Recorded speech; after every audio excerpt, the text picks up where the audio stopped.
bilmadim, men hali xohlagan narsamni oldim deb o'ylamayman. Hali chunki juda ham ko'p narsalarni xohlaganman, juda ham ko'p narsalarni istaganman. Xudo xohlasa kelajakda orzularim juda ham niyatlarim katta. Shunga qarab intilishda davom etmoqdaman.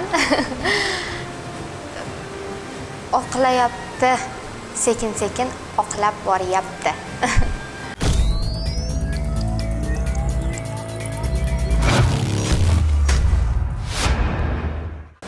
Endi bilasizmi, bu qahramonim o'zini oilasi uchun qurbon qildi.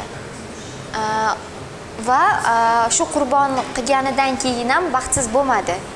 Men uni yaxshi qaror qildi deb hisoblayman. Chunki baxtsiz, o'zi ham baxtsiz bo'lmadi va shu oilasiga qurbon, oilasi uchun qurbon bo'lganda ham oilasi uchun katta yordam berdi. Men o'ylaymanki, oila bu birinchi navbatda. Baribir yaqinlaringiz siz uchun, ona baribir sizni dunyoga keltirgan, ona uchun hamma narsa qilish kerak. Qiz ona uchun jonini bersa kam deyshadi-ku. Shuning uchun bu qizni men xato ish qildi deb hisoblamayman. To'g'ri qaror qilgan bu qiz va shu qarori bilan baxtsiz bo'lmadi, baxtli bo'ldi.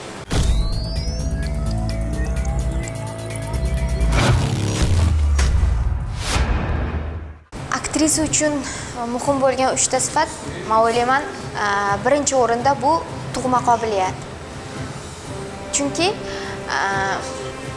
odamda tug'ma qobiliyat bo'lmasa, masalan, mana rassomlarni bilasizmi, ularda ham tug'ma qobiliyat bo'ladi. Bo'lmasam, ularning qo'lidan hech narsa chizish kelmaydi. Masalan, meni qo'limdan chizish kelmaydi. Tug'ma Xudo bergan qobiliyat bo'lish kerak deb o'ylayman. Ikkinchidan, albatta intilish. Uchinchidan, sabr. San'atkor uchun sabr temirdan bo'lish kerak.